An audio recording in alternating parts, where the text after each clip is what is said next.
அற்புத கோல நெறி அதுவரை திறத்தின் மேலாம் திருப்புறாவியமாம் பொற்புடன் நடந்து செய்கின்ற போற்றி போற்றி ஆதியாய் நடுவுமாகி அளவிலா அளவுமாகி ஓரியாய் உலகுமாய் தோன்றிய பொருளுமாய் வேதியாய் ஏகமாய் பெண்ணுமாய் ஆறுமாய் இல்லை முழு நடமும் போற்றி கூறிய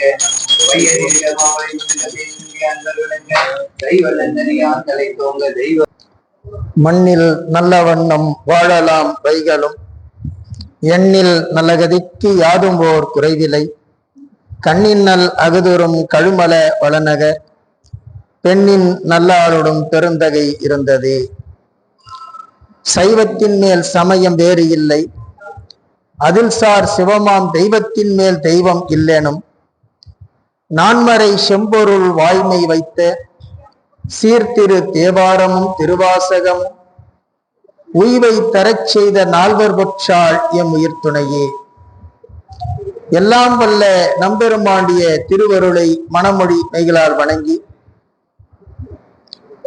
திருக்கைலாய பரம்பரை திருவாவடுதுறை ஆதீனத்தை தோற்றுவித்த குரு முதல்வர் நமச்சிவாய மூர்த்திகளுடைய பொன்னார் திருவடி கமலங்களை மனமொழி மெய்களால் வணங்கி 23வது பட்டத்தில் எழுந்தருளி இருந்து சிவஞான செங்கோல் ஓச்சியருடைய அருள் திரு சிவபிரகாச தேசிக பரமாச்சாரியாருடைய திருவடி கமலங்களை மனமொழி மெய்களால் வணங்கி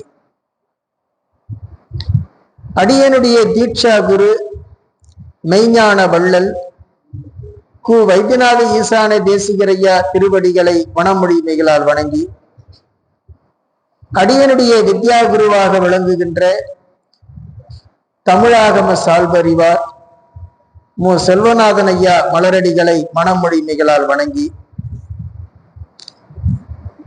ஷோலிங்கர் சைவ சித்தாந்த வாழ்வியல் பயிற்சி மையம் நடத்துகின்ற திருமந்திர தொடர் வகுப்பு திருப்பத்தூர் கிளை மையம் சிவமடத்தில் குழுமி இருக்கின்ற அமைப்பாளர் உள்ளிட்ட அத்துணை அன்பர் பெருமக்களுடைய மலரடிகளையும் தனித்தனியே தொட்டு வணங்கி மகிழ்கின்றேன். சிவாய நம. அன்பர்களே,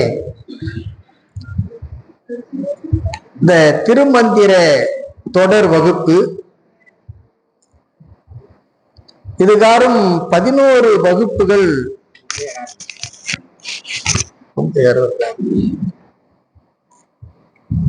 11 வகுப்புகள் நிறைவுற்று இது 12வது வகுப்பு. முதல் தந்திரம் நிறைவுற்று 2ஆம் தந்திரத்தில் 7 தலைப்புகளை நாம சிந்தித்திருக்கின்றோம். நிறைவாக கடந்த வகுப்பிலே எலும்பும் கபாலமும் என்கிற தலைப்பில் எலும்பும் கபாலமும் ஏந்தி எழுந்த வலம்பன் மணிமுடி வானவர் ஆதி எலும்பும் கபாலமும் ஏந்திலன் ஆகில் எலும்பும் கபாலமும் இற்று மண் ஆமே என்று அந்த நிறைவாக அந்த திருமந்திரத்தை நாம பார்த்தோம். சிவபெருமான் இந்த கங்கால தோற்றத்தோடு எலும்புகளையும் அந்த கபாலத்தையும் மாலையாக அணிந்து கொண்டு காட்சி அளிக்கின்றானே, அந்த தோற்றம் இருக்கின்றது, அதற்கு கங்கால தோற்றம் என்று பெயர். கங்காலம் என்ற சொல்லுக்கு எலும்பு மாலை என்று பொருள். அந்த எலும்பு மாலையை அணிந்து அவன் தோன்றுவது, அந்த தோற்றம் எதற்காக என்று சொன்னால், ஊழி முடிவிலே எல்லாம் முழுமையாக ஒடுக்கப்பட்டு சர்வசங்காரம் என்று வடமொழியிலே சொல்லுகின்ற முற்றழிப்பு நிகழ்ந்த பிறகு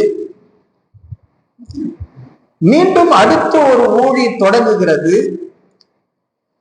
அந்த ஊழியிலே உயிர்களுக்காக தன கரண புவன போகம் என்று சொல்லக்கூடிய உடம்புகளையும் உலகத்தையும் கருவிகளையும் போகப் பொருள்களையும் அனுபவ பொருள்களையும் படைத்து கொடுக்க வேண்டும் என்பதற்காக மீண்டும் அந்த படைப்பு தொழிலை தொடங்குவதற்கு ஒரு அடிப்படையாக இந்த கபால தோற்றத்தை, கங்கால தோற்றத்தை பெருமான் மேற்கொள்ளுகிறான். அதைத்தான் இந்த திருமந்திரத்திலே திருமூலர் எலும்பும் கபாலமும் ஏந்திலன் ஆகில், அவன் அப்படி ஏந்தி கொள்ளவில்லை என்று சொன்னால் இந்த எலும்பும் கபாலமும் இற்று மண் ஆமி என்று சொல்லுகிறார். மீண்டும் இந்த உயிர்களுக்கு உடம்பாக வருவதற்கு வாய்ப்பின்றி போய்விடும் என்று பெருமானுடைய அந்த பெருங்கருணையை இந்த அதிகாரத்திலே வைத்து பேசுகின்றார். இந்த எலும்பும் கபாலமும் என்கின்ற தலைப்பிலே யாருடைய எலும்புகளை பெருமான் முதுகிலே சுமந்திருக்கின்றான், மாலையாக அணிந்திருக்கின்றான் என்று சொன்னால், பிரம்மாவனுடைய முதுகெலும்பையும் திருமாலுடைய முதுகெலும்பையும் மாலையாக அணிந்திருக்கின்றான். அதுதான் கங்கால தோற்றம். இப்ப எல்லாம் ஒடுங்கி சாம்பலான பிறகும் கூட இந்த பிரம்மாவினுடைய முதுகெலும்பும் திருமாலுடைய முதுகெலும்பும் சாம்பல் ஆகாமல் அவனுடைய திருமேனியிலே அது மாலையாக அமைந்திருக்கிறது.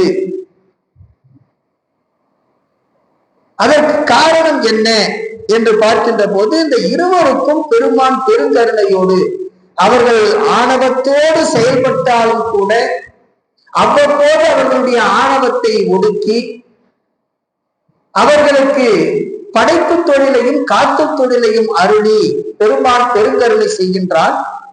அப்படி செய்கின்ற காரணத்தினால்தான் அந்த இரண்டு எலும்புகளையும் தம்முடைய திருமேனியிலே தாங்கிக் கொண்டிருக்கின்றார். அந்த நிலையில் இந்த பிரம்மாவும் விஷ்ணுவும் அடிக்கடி அவர்களுக்கு நானே பெரியவன் என்கிற இருமாப்பு ஏற்படுகிறது.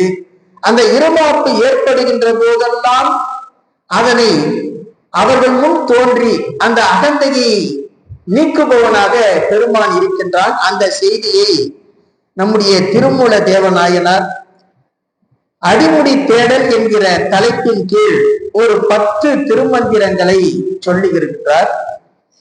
அதற்கு அடுத்ததாக படைப்பு தொழிலை விளக்குகின்ற வகையிலே ஒரு 30 திருமந்திரங்களை அருளி செய்திருக்கின்றார்.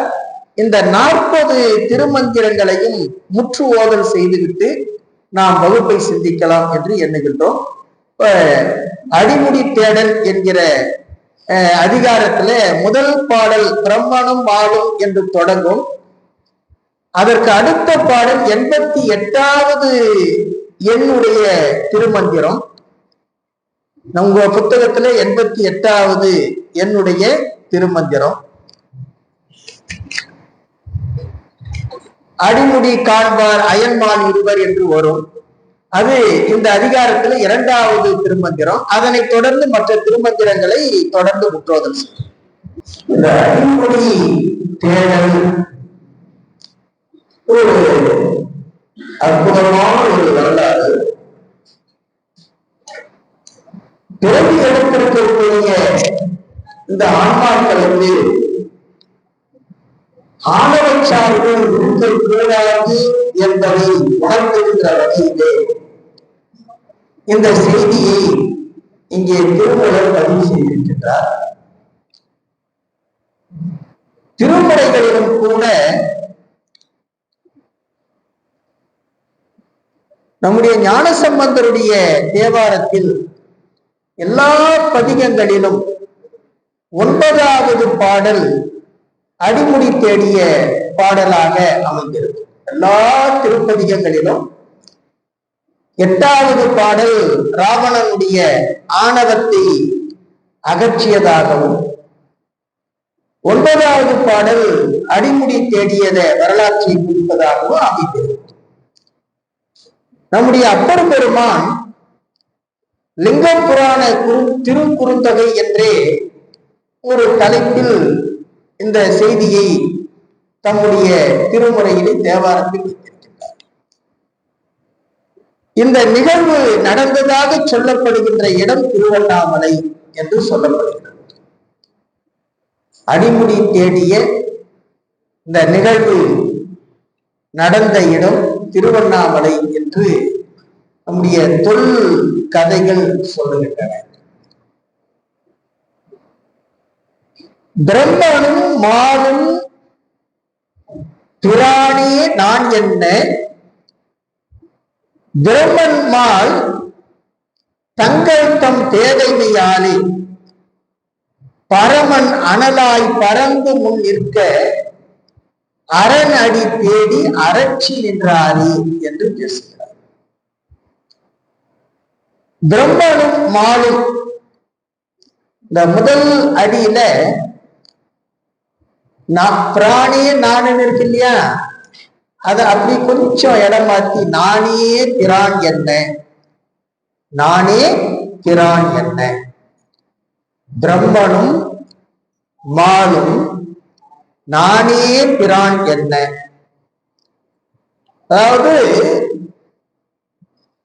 படைத்தல் தொழிலை செய்யக்கூடிய பிரம்மாவும் காத்தல் தொழிலை செய்யக்கூடிய திருமாலும் இந்த உலகத்திற்கு நான் தான் தலைவன்,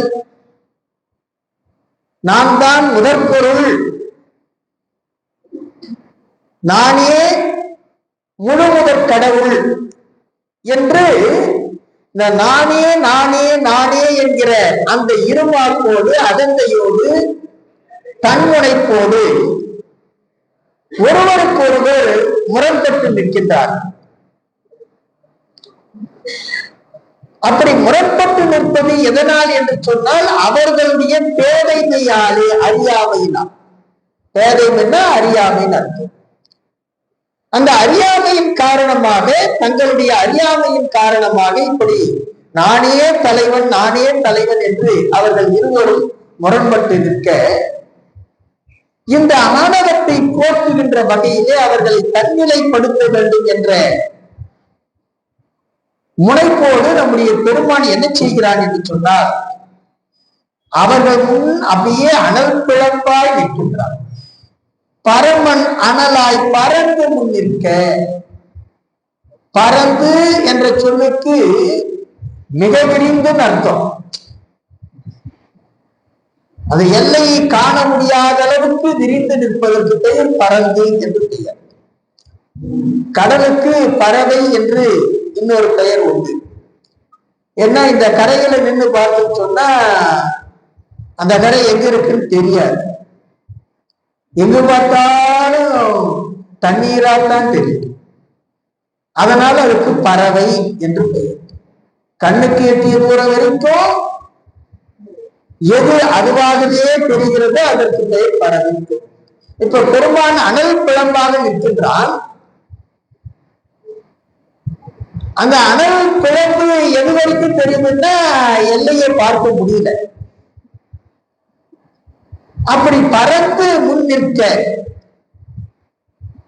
இந்த திருமாலும் பிரம்மாவும் அவனுடைய அடிமுடி தேடி அரட்சி நின்றாரே என்று பேசுகிறார். காண முடியாமல் கதிகலங்கி நிற்கின்றார்கள் என்று நம்முடைய திருமூலர் இந்த அடிமுடி தேடிய வரலாற்றை தொடங்குகின்றார். அரற்றுதல் அப்படின்னு சொன்னா இயலாமையை வெளிப்படுத்துவது, இயலாமையை வெளிப்படுத்துகின்ற துன்ப நிலைக்கு பெயர் அரற்றுதல். அதாவது ஒரு பழமொழி உண்டு இல்லையா, நம்ம ஏற்கனவே இந்த வகுப்பு சிந்திச்சிருப்போம்னு நினைக்கிறேன். அதாவது ஏமாந்த சோழகிரி, ஏமாந்த சோழகிரி. சோழகிரி என்று சொன்னால் திருவண்ணாமலை என்று பொருள். சோனம் அப்படின்னா சிவந்த என்று பொருள்.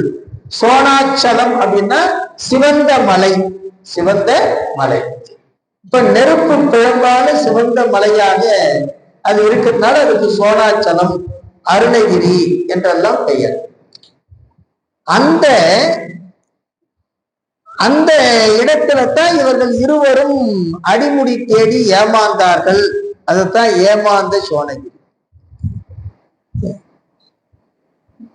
இப்படி இந்த அடிமுடி காண்பார் அயன்மால் இருவர் படிக்கண்டில மீண்டும் பார்மிசை கூடி அடி கண்டிலேன் என்று அச்சுதன் சொல்ல முடி கண்டேன் என்று அயன் பொய் மொழிந்தானே என்று பேசுகிறார். இந்த 88வது திருமந்திரம் உங்க புத்தகத்துல. அடிமுடி காண்பார், இந்த இருவரும் தானே பெரியவன் என்று சொன்ன போது பெருமான் என்னன்னு சொல்றாங்கன்னா, சரிப்பா முதல்ல நீங்க இந்த அடிமுடி கண்டு யார் வருகிறீர்களோ அவர்கள் தான் பெரியவன் ஏற்றுக்கொள்ளலாம் அப்படின்னு நிற்கின்ற போது திருமால் என்ன செய்யறான்னு சொன்னா, நான் திருவடி பிடிக்கின்றேன் என்று சொல்லி என்ன செய்யறான், வராகமாக அவதாரம் எடுத்து பூமியை அகழ்ந்து கொண்டே போகின்றான். திருமுடியை கண்டு வருகிறேன் என்று பிரம்மா அன்னப்பறவையாக வடிவெடுத்து மேலே பறந்து பறந்து பறந்து போகின்றார். அது எவ்வளவு தூரம் பறந்து போனாலும் அந்த முடி எங்கிருக்கிறது என்றே தெரியல. அகழ்ந்து கொண்டே போகின்ற திருமால் திருவடியை காண முடியல. இப்படி 2 பேரும் என்ன செய்கிறாருன்னு சொன்னா, தம்முடைய தோல்வியை ஒப்புக்கொள்ளுகின்ற நிலையிலே மீண்டும் இந்த உலகத்திலே பூமி மீது வந்து சேருகிறார்கள். இப்படி சேருகின்ற போது நடக்கின்ற ஒரு நிகழ்வு என்னன்னு சொன்னா, மேலே பறந்து செல்லுகின்ற பிரம்மா வழியிலே ஒரு தாழம் பூ மேலிருந்து கீழே இறங்கி வருவதை பார்க்கின்றார். இப்ப நீ எங்கிருந்து வரன்னு கேட்கிறது இந்த பறவை, அன்னப்பறவை. நான் பெருமானுடைய திருமுடியிலிருந்து கீழே விழுந்து விட்டேன், அதனால அங்கிருந்து வரேன். இன்னும் எவ்வளவு தூரம் இருக்குது, நீ எப்ப புறப்பட்டன்னு கேட்கிறான். நான் திருமுடியிலிருந்து கீழே விழுந்து பல யுகம் ஆயிடுச்சு, இன்னும் நான் பூமிக்கு வந்து சேரல.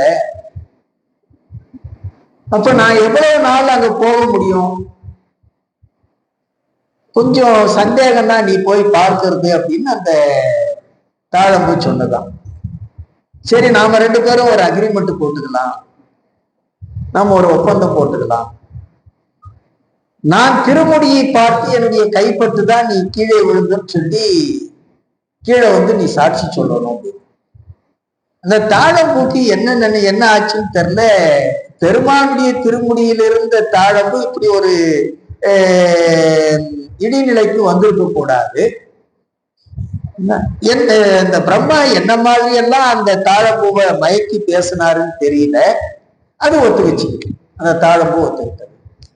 இப்ப 2 பேரும் வந்து நிக்கிறாங்க. திருமால் சொல்றாரு, பெருமானே உங்களுடைய திருவடியே எவ்வளவு ஆழமாக கடந்து சென்றாலும் அந்த 7 அண்டத்துக்கு அப்பால் என்று சொல்லுகின்ற மாதிரி எவ்வளவு தூரம் போனாலும் எந்த பாதாளும் ஏடினும் கீழ் சொற்கழிவு பாதமலர் என்று மணிவாசகர் பாடுவது போல எவ்வளவு கீழே சென்றாலும் உங்களுடைய திருவடியை பார்க்க முடியல, என்னுடைய தோல்வியை நான் ஒப்புக்கொள்கிறேன் என்று அடி கண்டீலேன் என்று அச்சுதன் சொல்ல, அச்சுதன்னா திருமால், நான் உடைய திருவடியை பார்க்க முடியவில்லை என்று சொல்லுகிறார்.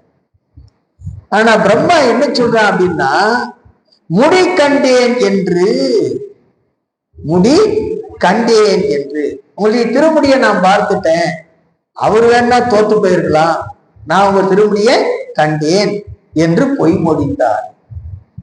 அது சாட்சியோட சொல்றான். அது ஏற்கனவே நம்ம புராண வரலாற்றுல கதைகள்ல நாம பார்த்ததுதான். பிரம்மாவுக்கு கோயில் இல்லை என்று பெருமான் சபித்ததும், தாழம்பூவை தன்னுடைய பூசைக்கு வைக்க வேண்டாம் என்று தள்ளி வைத்ததும் நாம பார்க்கிறோம். இப்படி சொன்ன உடனே பெருமான் சொல்லுகின்றான், ஆள் 7 உலகுற நின்றையும் அண்ணலும்,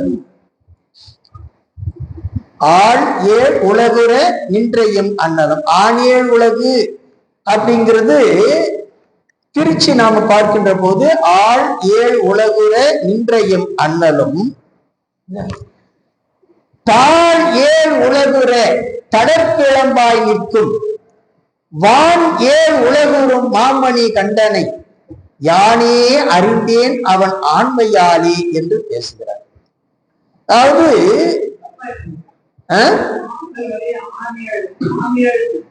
ஆமா ஆம் என்றத ரெண்டு சுழி இன்னும் போட்டு ஆணேள்.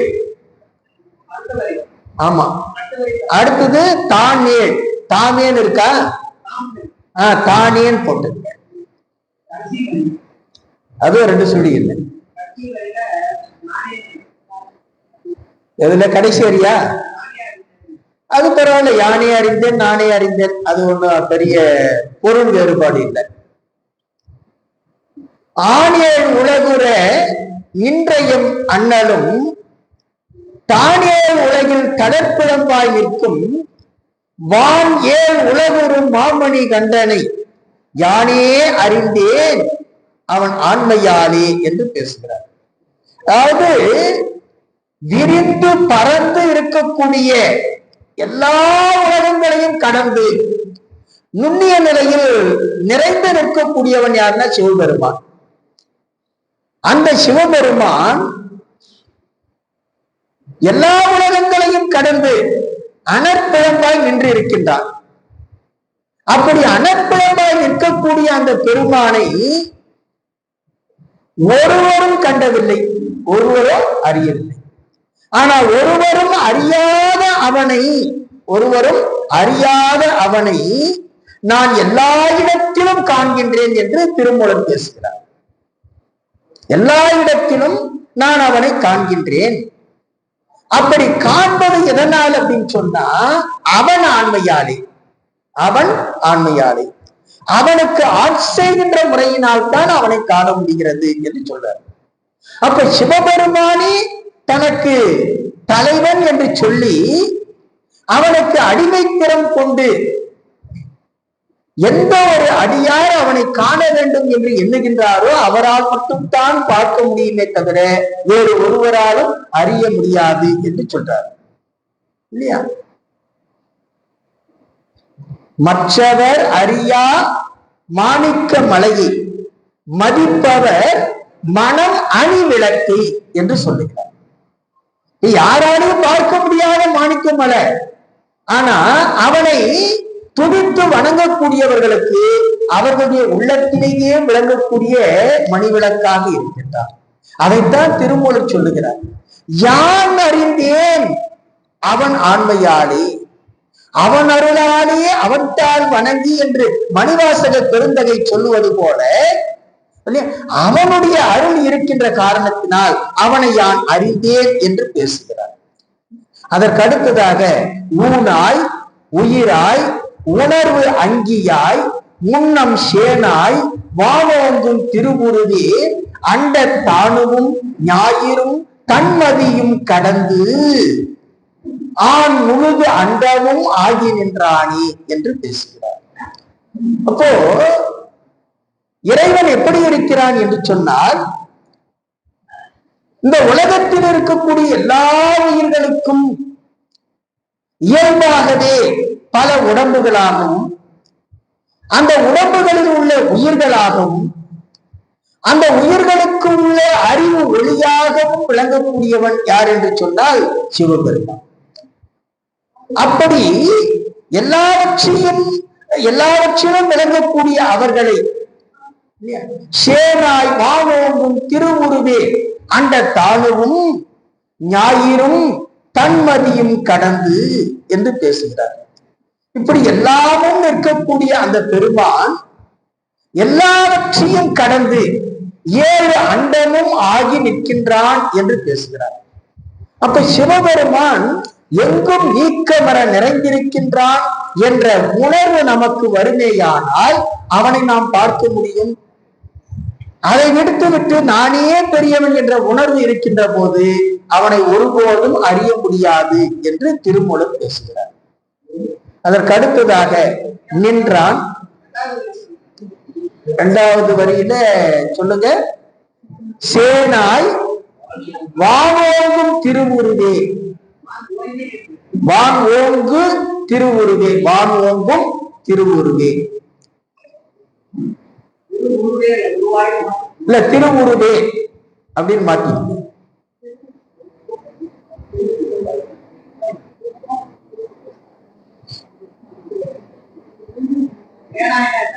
சேனாய்னா தூரத்தில் இருக்கிறதுன்னா எல்லாவற்றையும் கடந்த நிலையில் இருப்பதுன்னு அர்த்தம். ஆமா, எல்லாவற்றையும் தாண்டி நிற்பது, கடந்து நிற்பது.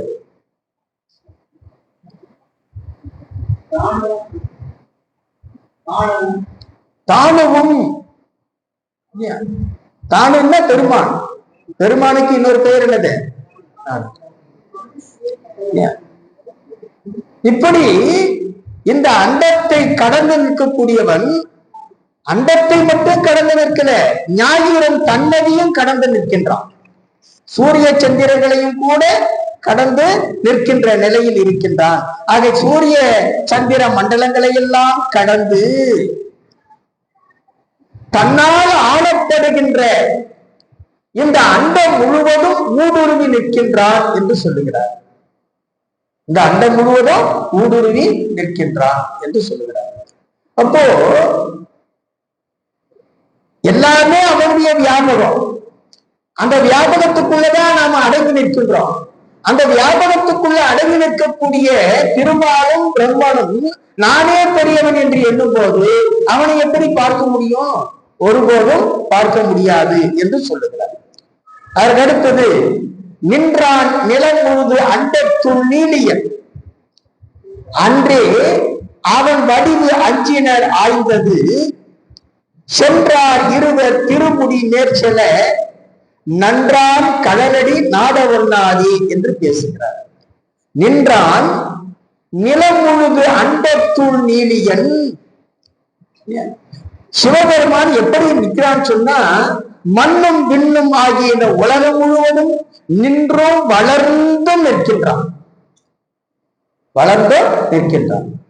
அப்படி நிற்கக்கூடிய அவனை, அவனுடைய திருவுருவத்தை அன்றே அவன் வடிவு அஞ்சினர் ஆய்ந்தது. இந்த பிரம்மா விஷ்ணு ரெண்டு பேரும் அதை பார்த்த உடனே அஞ்சுகிறார்கள். அஞ்சுகின்ற நிலையில் அவனுடைய அந்த அச்சத்தின் காரணமாகவும் அறியாமையின் காரணமாகவும் அதனை அளந்தறிய வழி தெரியாமல் இருக்கின்றார். அளந்தறிய வழி தெரியாமல் இருக்கின்றார். ஒரு மகாபாரதத்துல ஒரு இடம், மகாபாரதத்துல சான்று ஏன்னா எல்லாரும் ராமாயண மகாபாரதம் தெரியுங்கிறதுனால அதுல எடுத்துக்காட்டு சொல்றோம். இத புரிஞ்சுக்கிறதுக்காக இந்த வனவாசம் முடிஞ்சு திரும்பவும் நாடு திரும்புகின்ற போது துரியோதனத்துல தூது போகணும். முதல்ல அந்த உலூகன் என்கிற அமைச்சரை, இந்த விராட நாட்டு அமைச்சரை தூதுவனா அனுப்புறாங்க. அவன் என்ன பண்றான்னு சொன்னா, அவன் கொடுக்க மாட்டேன்னு சொல்லிட்டான் துரியோதனை. அதுக்கப்புறம் தான் என்ன பண்றாங்க, கிருஷ்ண பரமாத்மாவை அனுப்புறாங்க. அப்போ ஆலோசனை கேட்கும் போது ஒவ்வொருத்தருக்கிட்டையும் ஆலோசனை கேட்கிறாங்க. அப்போ சகாதேவன் சொல்றான் கண்டிப்பா அவன் கொடுக்க மாட்டேன்னு சொல்லிட்டான், அதனால போர் நடந்தே தீரும், போர் வராம தடுக்கிறதுக்கான வழி இல்லை அப்படின்னு சொல்றான். உடனே சகாதேவன் சொல்றான், போரை தடுக்கலாம், போர் வராம தடுக்கலாம், அதுக்கு வழி இருக்குது அப்படின்னா. என்ன வழி அப்படின்னு கிருஷ்ணன் கேட்கும் போது, ஒண்ணும் இல்லை, பாஞ்சாலியினுடைய தலையை மொட்டை அடிச்சுட்டு, பாஞ்சாலியினுடைய தலையை மொட்டையை அடிச்சுட்டு, துரியோதனுடைய 2 கரங்களையும் வெட்டி போட்டுட்டு, அர்ஜுனங்கிட்ட இருக்கிற காண்டிபத்தை உடைச்சி போட்டு, உன்னை கட்டி போட்டுட்டு, கர்ணனுக்கு முடிச்சு விட்டுட்டா போரை தடுப்பலாம். யாரு? சகாதேவன். அப்போ சொல்றா, சரிப்பா, இதெல்லாம் நடக்கிற காரியமா, சரி நடக்கிறதாக வச்சுக்கோ, பாஞ்சாலி மொட்டை அடிச்சிடுற, எல்லாம் பண்ணிடுறேன், ஆனா என்ன கட்டி போடும் சொல்றியே, அது உன்னால முடியுமான்னு கேட்கலாம். அது உன்னால முடியுமான்னு. அப்போ சொல்றான் சகாதேவன் சொல்றான், மற்றதையெல்லாம் செய்ய முடியாது போகலாம், ஆனா உன்னை என்னால கட்டி போட முடியும், உன்னை என்னால கட்டி போட முடியும். அப்போ கிருஷ்ணன் என்ன செய்யறான், சரி என்ன கட்டு பார்க்கலாம்னு சொல்லி அவன் பல வடிவெடுத்து நிற்கிறான். எங்க பார்த்தாலும் கிருஷ்ணனாவே தெரியும். இப்ப எந்த உருவத்தை கட்டுறது, எந்த உருவத்தை கட்டுறது, நீ கட்டு பார்க்கலாம். அப்பதான் சகாதேவன் என்ன செய்யறான்னு சொன்னா, நீ எத்தனை உருவம் எடுத்து வேணாலும் இரு, நீ எந்தெந்த பொருள்களில் வேணுமானாலும் நிறைந்து இருக்கலாம், ஆனா என்னுடைய உள்ளத்துல ஒரு உருவம் இருக்கு இல்லையா, என்னுடைய உள்ளத்துல ஒரு வடிவம் இருக்கு இல்லையா, அந்த வடிவத்தை நான் கட்டுறேன்னு சொல்லி கட்டுறான். யாரு? சகாதேவன். அப்பதான் கிருஷ்ணன் என்ன செய்யறான்னு சொன்னா, என்னை விட்டுடுன்னு சொல்லி கெச்சும் போது சகாதேவன் எங்களுடைய ஐவரையும் போரிலே காப்பாற்றுவதாக சத்தியம் செய்து கொடுத்தா வர்றான். அது ஒரு நிகழ்ச்சி. இதை எதுக்கு இந்த இடத்துல சொல்றேன்னு சொன்னா, வெளியில தேடிக்கிட்டு இருக்கும் போது பெருமானை பார்க்க முடியாது, இங்க தேடணும், உள்ள தேடணும். அந்த உள்ளே தேடுகின்ற செயலை இவர்கள் விட்டு விட்டார்கள். யாரு? திருமாலும் பிரம்மாவும். அதனாலதான் அவர்களால் என்ன பண்ண முடியல, தேடி காண முடியல. திருமூலர் சொல்லுகின்றார், அவர்களால் வெளியே தேட முடியாத அந்த பெருமானை நான் உள்ளே தேடி அறிந்து கொண்டேன் என்று பேசுகிறார். சேவடி ஏத்தும் செறிவுடை வானவர் மூவடி தா என்றானும் முனிவரும் பாவடியாலே பதம் செய் பிரம்மனும் தா அடியிட்டு தலை பெய்யுமாறே என்று பேசுகிறார். இந்த பாட்டுலையும் சரியா இருக்க பாருங்க. சேவடி ஏத்தும் செறிவுடை வானவர் மூவடி தா என்றானும் முனிவரும் பாவடியாலே பதம் செய் பிரம்மனும் தாவடியிட்டு தலை பெய்யுமாறே என்று பேசுகிறார். அதாவது சிவபெருமானிடத்திலே தம்முடைய குறையை சொல்லி அருள் பெற வேண்டும் என்பதற்காக வானவர்கள் எல்லாம் கூடியிருக்கிறார்களாம், வானவர்கள் எல்லாம் கூடியிருக்கின்றார்கள். சேவடி ஏத்தும் செறிவுடை மாணவர், வானவர் தேவர்கள் எல்லாம் கூடியிருக்கிறார்கள். எதற்காக? சிவபெருமானுடைய திருவடியை ஏற்றி இறைஞ்சுவதற்காக. அந்த தேவர்களிலே யாரெல்லாம் இருக்கிறாங்க தெரியுமா? மூவடி தாய் என்றானும். யாரு மூணடி கேட்டவன்? திருமால். மாவழி சக்கரவர்த்தி தீர்த்துல மூவடி தானம் கேட்ட அந்த திருமாலும், அதுக்கடுத்து முனிவரும், பா அடியாலே பதம் செய் பிரம்மனும், அதாவது உலகங்களை படைக்கக்கூடிய அந்த பிரம்மனும் தா அடியிட்டு தலை பெய்யுமாறே என்று சொல்லுகிறார். முதற் கடவுளாக இருக்கக்கூடிய அந்த சிவபெருமானை அவர்கள் இப்படி இறைஞ்சி காணுவதை தவிர அவரை எதிரிட்டு பார்க்க முடியுமோ என்று கேட்கின்றார். அவனை வணங்கித்தான் அறிய முடியுமே தவிர அவனை எதிர்த்து நின்று இருமாப்போடு ஆணவத்தோடு அறிய முடியுமா என்று கேட்கின்றார். ஆக ஒருபோதும் அவரை காண முடியாது என்று பேசுகிறார். அதற்கு அடுத்ததாக தா அப்படின்னு சொன்னா வேற ஒண்ணும் இல்லை, நம்ம ராணுவ வீரர்கள் அணிவகுத்து போறாங்க இல்லையா, எப்படி அந்த லெப்ட் ரைட்னு சொல்லி கம்பீரமா வீர நடையிட்டு போறாங்கல்ல, அந்த மாதிரி அணிவகுப்பதற்கு பெயர் தான் தாடியல். அணிவகுத்து நிற்றல். தாடிட்டுன்னா அணிவகுத்து நிற்பது. தா அடி. பா அடின்னு சொன்னா பாங்கிறது பாடல் இல்லையா, அந்த பிரணவ மந்திரத்தினுடைய அடிப்படையில தான் அவன் எதை செய்யறான், படைத்தல் தொழிலை செய்கிறான். அதனால அந்த பா அடியிட்டு என்று சொல்லுகிறார்.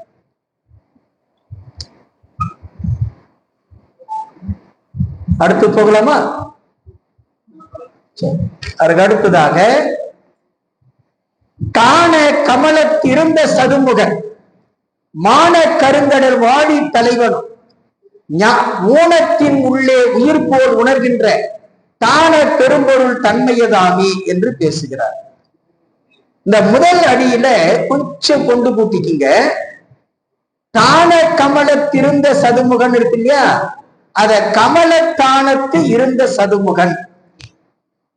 கமல, அந்த கமலங்கிற வார்த்தையை முன்னாடி தூக்கி போட்டுங்க. கமலத்தானத்து இருந்த சதுமுகன், அதாவது தாமரை மலரை இடமாக கொண்டு இருக்கின்ற பிரம்மனும், தாமரை மலரை இடமாக கொண்டிருக்கின்ற பிரம்மனும், மான கருங்கடல் வாழி தலைவனும், மான கருங்கடல் வாழி தலைவனும். தான கருங்கடல் இருக்கா, அதுல மான கருங்கடல். மானன்னா பெரிய கருங்கடல் அர்த்தம். மா அப்படின்னா பெரிய. அந்த பெரிய கடலில் வாழி தலைவனும் நீங்காது இருக்கக்கூடிய திருமால், அத வாழி வாழின்னு போட்டுங்க.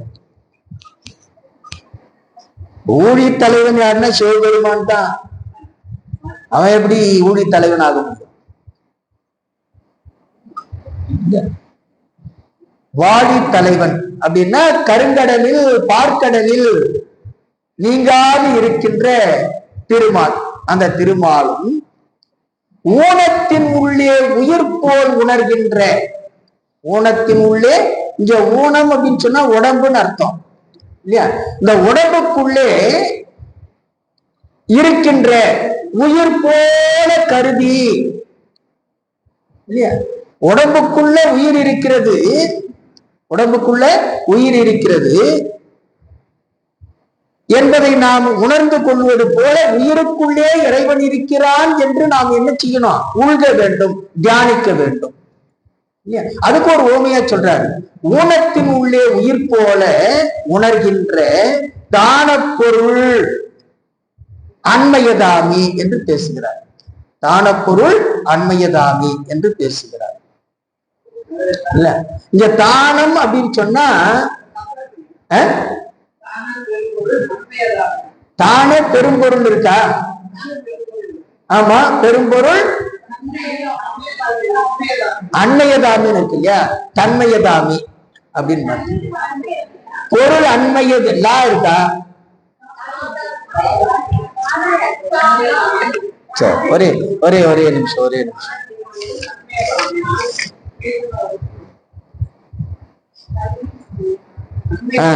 தான பெரும்பொருள், தான பெரும்பொருள் அண்மையதாமி. தாக்கு பதிலா ஆ போட்டுக்குங்க. அந்த 2 சுழி இன்னுக்கு பதிலா 3 சுழி இன்னு போடுங்க. 2 சுழி இன்னுக்கு பதிலா 3 சுழி இன்னு.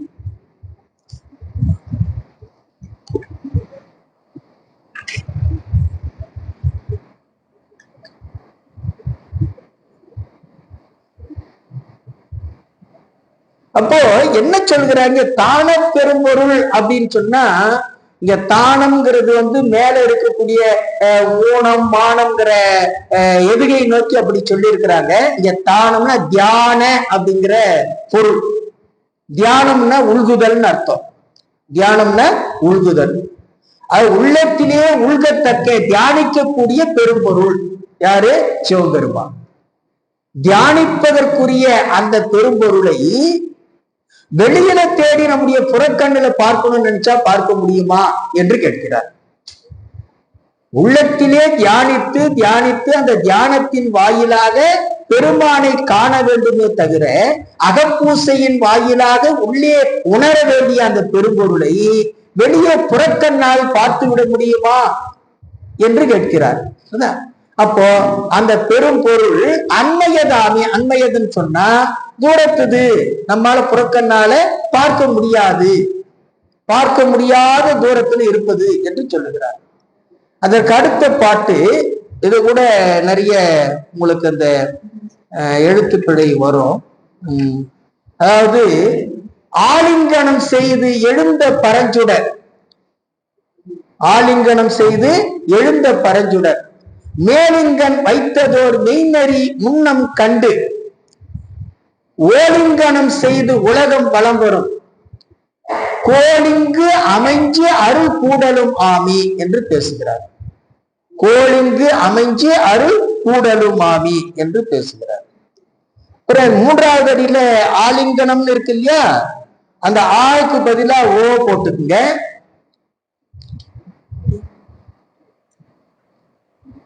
ஆவுக்கு பதிலா ஓ போட்டுங்க. நான்காவது அடியில கோல் இங்கு அமைஞ்சு அப்படின்னு பொருள் வரணும், பிரிக்கணும். அதனால நீங்க என்ன பண்றீங்கன்னு சொன்னா, அந்த இம்ம ஐய எடுத்துட்டு மையின் போட்டுங்க. அந்த ரெண்டுத்தையும் சேர்த்து மையின் வரும். இம்ம ஐயும் சேர்த்தா என்ன வரும்? மை. அதுதான் இருக்கணும். ஆனா இவங்க பொருள் புரியாம பதம் பிரிச்சிட்டு இருக்கிறார், வேற ஒண்ணும் இல்லை. கோலிங்கு அமைஞ்சு அருள் கூடலும் ஆமை. கோலிங்கு அமைஞ்சு அருள் கூடலும் ஆமை. ஆலிங்கனம் செய்து, இரண்டாவது மேலிங்கன் வைத்தது ஓர் மெய்நெறி முன்னம் கண்டு. அது சரியாதான் இருக்கு. அது முன்கண்டு முன்னம் கண்டு. முன்னம் கண்டுங்கிறது தொடரு, அதுல முன்கண்டுன்னு இருக்கு. பொருள் ஒன்று தான், நீங்க எழுதிக்கிட்டா முன்னம் கண்டுன்னு கூட எழுதிக்கலாம்.